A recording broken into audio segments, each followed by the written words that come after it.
Hey,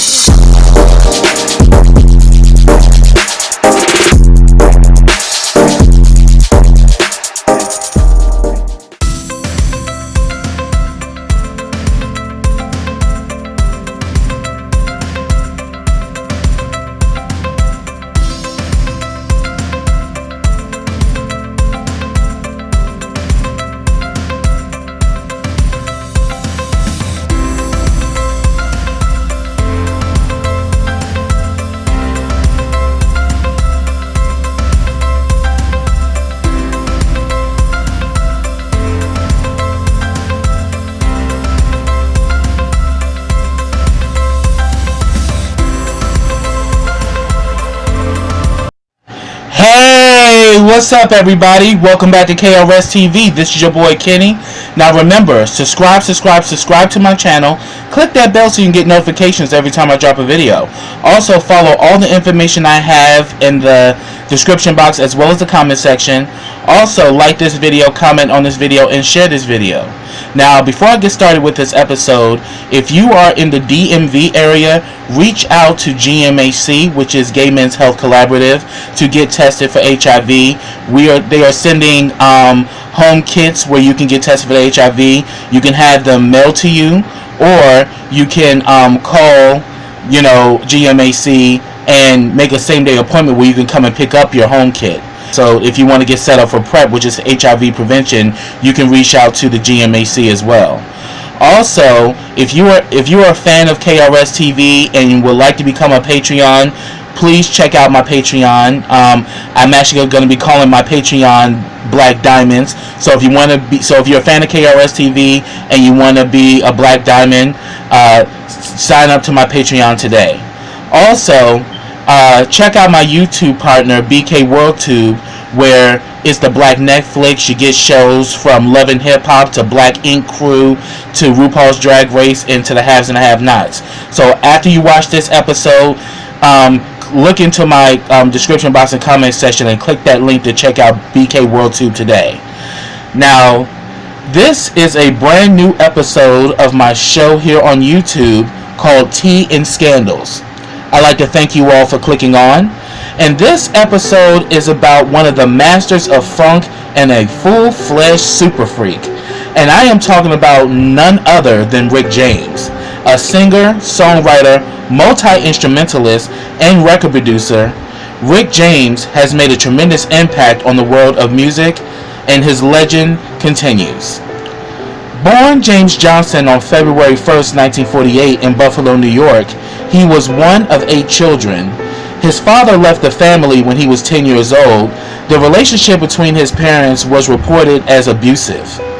He was extremely close to his mother, who was a dancer for Katherine Dunham, and due to the fact they lived in poverty, she became a numbers runner for the mob to earn a living. She would even take him with her to her routes, in which Rick was exposed to the reality that he would have to hustle to make it out of poverty. But he was also exposed to music. He would see performers such as John Coltrane, Miles Davis, and Etta James, who would appear in bars where his mother worked. Growing up in Buffalo, New York was tough for Rick James. It's reported he lost his virginity at the age of 9 or 10 years old to a 14-year-old girl, so his kinky nature was recognized very early. He also had many brushes with the law and did stints in jail for theft, and was introduced to drugs during his early teens. After dropping out of high school and due to his many run-ins with the law, he joined the U.S. Navy at 15, and he lied about his age. Being a free spirit, the strict regime of the Navy, he began to rebel against his superiors. He missed his twice monthly reserve session aboard the USS Enterprise. He was ordered to Vietnam, and when that happened, Rick James went AWOL. In 1964, he arrived in Toronto, Canada. He went under the name Ricky James Matthews to avoid authorities. While in Toronto, he met Neil Young and Joni Mitchell, who would become music legends in their own right. He formed the band Minor Birds, which Neil Young was a part of, and they began recording with the Canadian division of Columbia Records. I love their song, It's My Time. You can hear that Rick James was a soulful singer with a rock edge. And they also landed a contract with Motown in 1965. There, he met Marvin Gaye and Stevie Wonder. And it was Stevie Wonder who told him that the name Ricky James Matthews was too long and that he should be simply called Rick James. In 1966, Motown learned of Rick James' fugitive status with the Navy.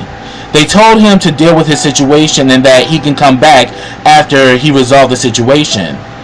The Minor Birds had disbanded in 1967. Rick James and Neil Young went their separate ways. He surrendered to the FBI and was sentenced to 5 months hard labor for going AWOL. He was 18 years old at the time. He went AWOL again, but surrendered a second time after 6 months at being a fugitive. With the help of his cousin, who would become the future Congressman Louis Stokes, and an attorney, his sentence went from 5 years to 5 months, and he was released in August of 1967. In 1968, he took a job working at Motown as a producer and songwriter. He worked with acts such as The Miracles, Bobby Taylor and the Vancouvers, and the Spinners. He later moved to Los Angeles to rebuild his career as an artist, along with Greg Reeves, who was a former bassist for Motown. Rick James introduced Greg Reeves to Neil Young, who was thriving as an artist with Crosby, Still, Nash and Young. They ended up hiring Greg as their bassist, but did not hire Rick James. Rick James would go to form a rock band called Salt and Pepper. Jay Sebring, a hairstylist, was going to invest in his music, but sadly in 1969, Jay Sebring was murdered in the Manson Massacre, which also included the murder of actress Sharon Tate. In 1970, he and Ed Roth continued his work with Salt and Pepper.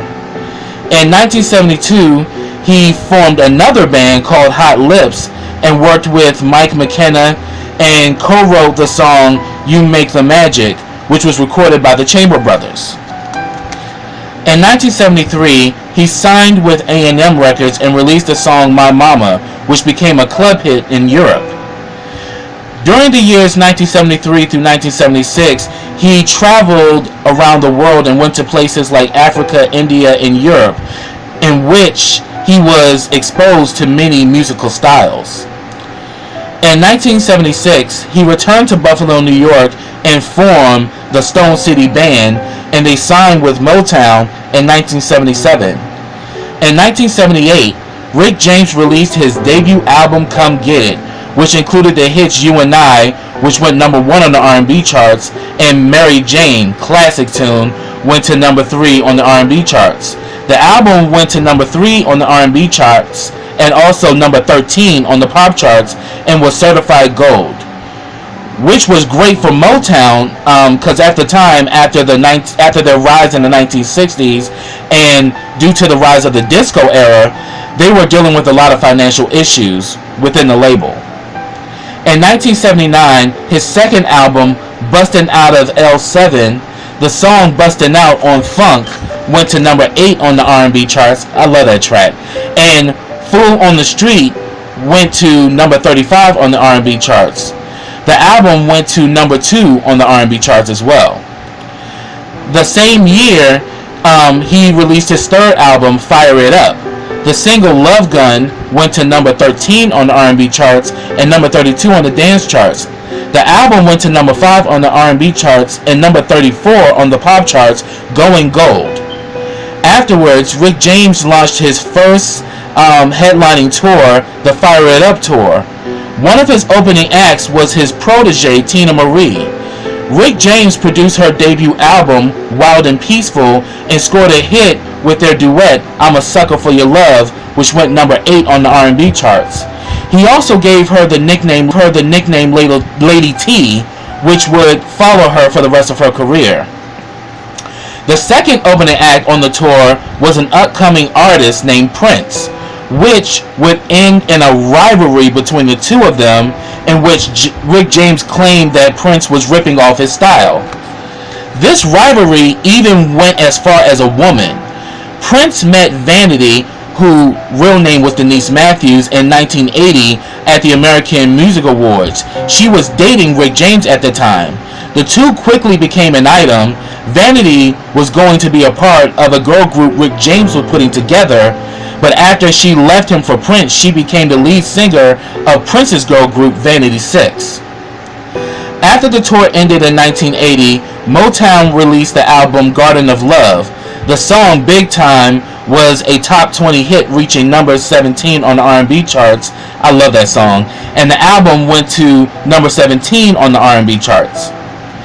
In 1981, Rick James released his most successful album, Street Songs, a masterpiece of a mix of different genres such as rock, new wave, and pure funk.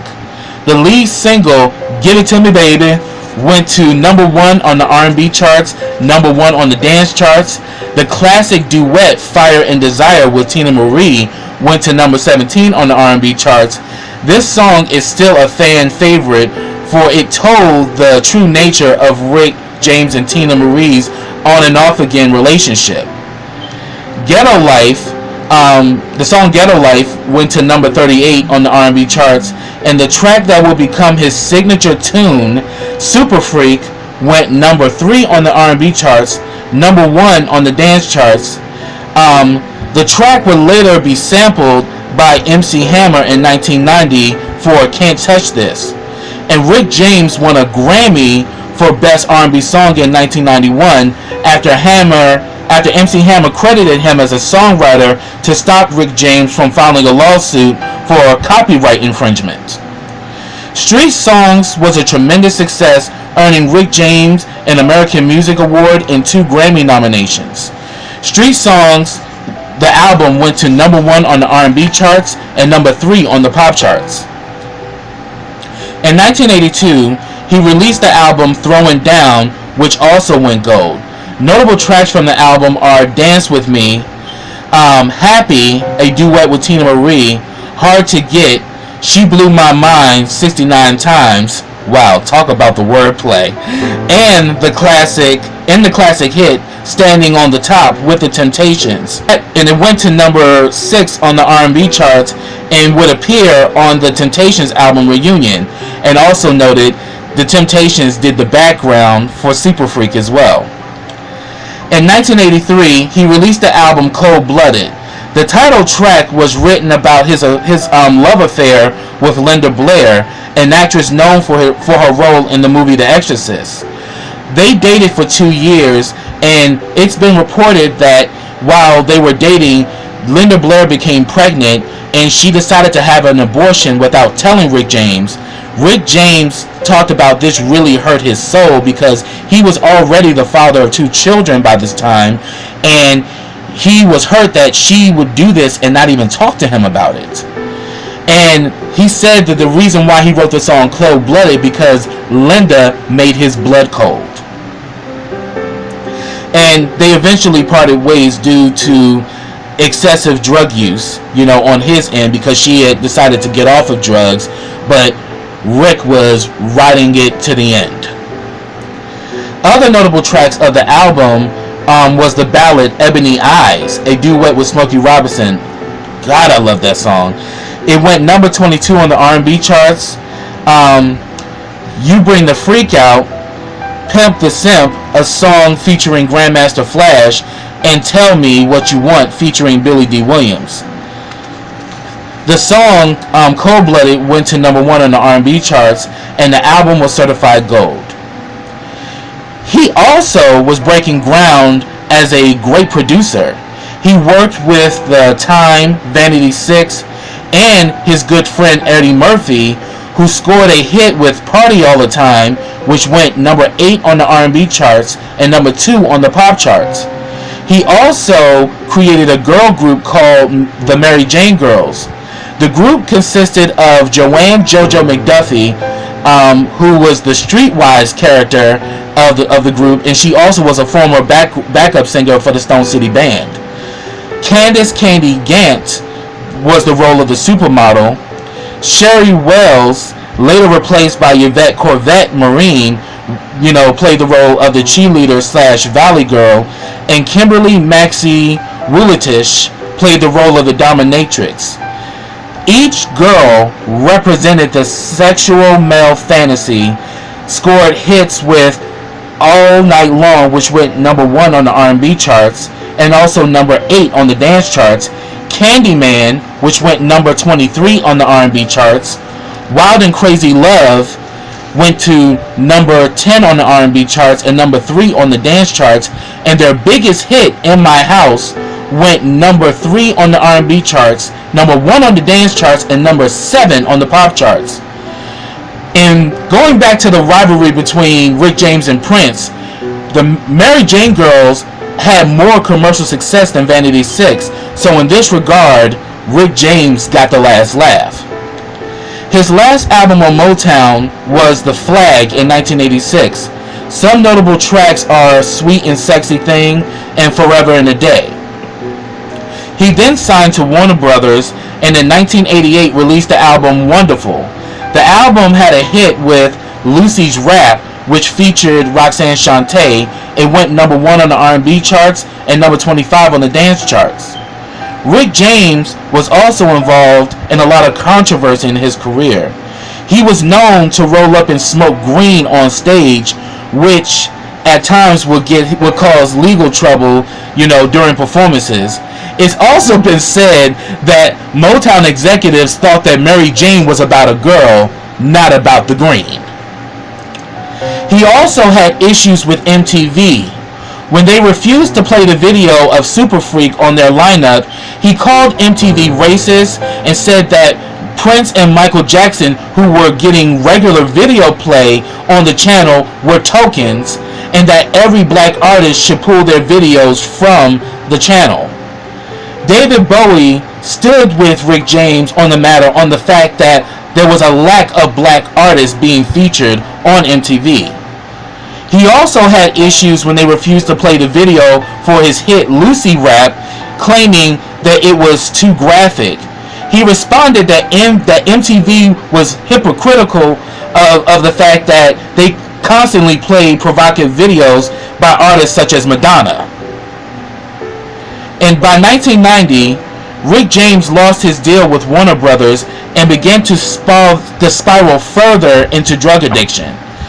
His Beverly Hills mansion became a drug haven where he and others would get high and have sex with random people. This also put a strain on his relationship with his children, daughter Tyenza, who's a recording artist in her own right, and his son Rick James Jr. In 1989, he met a 17-year-old party girl named Tanya Hijazi. The two developed a romance, and in 1993, she gave birth to his third child, Tasman. Things really took a dark turn for Rick James. He reportedly spent $7,000 a week on drugs and began freebasing cocaine. In 1991, Rick James and Tanya were accused of assaulting a woman named Frances Alley. She said for 6 days straight they tied her up, forced her to perform sexual acts, and that she was burned on her legs and abdomen with a crack pipe. Rick James and Tanya were facing life sentences, which included assault with a deadly weapon, torture, false imprisonment, and kidnapping. While on bail for this incident, in 1993, Rick James, while under the influence, assaulted a music executive named Mary Sauger, and she claimed both of them beat her for over a 20-hour period. Tanya took a plea and served a 1-year sentence, while Rick James went to trial and was convicted. The charge of torture was cleared, which would have put him in prison for life. He was sentenced to 5 years and also had to pay Mary Sauger $1 million in damages. Rick James was released in 1996 after serving 2 years. That same year, he married Tanya Hijazi, and they later divorced in 2002. In 1997, he released the album Urban Rhapsody. One of the notable tracks on this album was Mama's Eyes, which was a dedication to his mother who died from cancer. He was extremely close to his mother, and her loss affected him deeply. Other songs from the album were Player's Way with Snoop Dogg, Soul Sister, and the title track, Urban Rhapsody. In 1998, he suffered a stroke during his Urban Rhapsody tour. After recuperating, he was featured on the song Love Gravy with Ike Turner for the Chef Aid, the South Park album, and appeared with his longtime friend Eddie Murphy and Martin Lawrence in the movie Life in 1999. In 2004, Rick James became a pop phenomenon due to the Dave Chappelle Show and the segment Charlie Murphy's True Hollywood Stories. Eddie Murphy and Rick James were close friends, and Charlie, who was his brother's bodyguard at the time, tells stories of how outrageous and obnoxious Rick was while high, in which Rick will reply, "Cocaine is one hell of a drug." But the most famous catchphrase of the show, Rick James at the 4th Annual BET Awards, which would be his last television performance, uttered the line, to the girl backstage, "Never mind who you thought I was, I'm Rick James, bitch!" The crowd went wild, and it is still an epic moment, along with the fact that Rick James and Tina Marie brought the house down performing Fire and Desire. It was a stellar moment, and sadly, 2 months later, on August 6, 2004, Rick James was found dead in his home. He died of pulmonary and cardiac failure associated with various conditions such as diabetes, stroke, pacemaker, and a heart attack. It was also reported that they found cocaine in his blood. Rick James was a free spirit who lived his life to the fullest and gave us some music gems that will live on forever. He will always be our rock star, our genius, our super freak. So get down in those comments and let me know your thoughts on this episode. I'd love to hear your thoughts, and if you got information that wasn't included in this episode, feel free. I would love to get your feedback about your knowledge about Rick James. So that's what I have, everybody. So until next time, take care.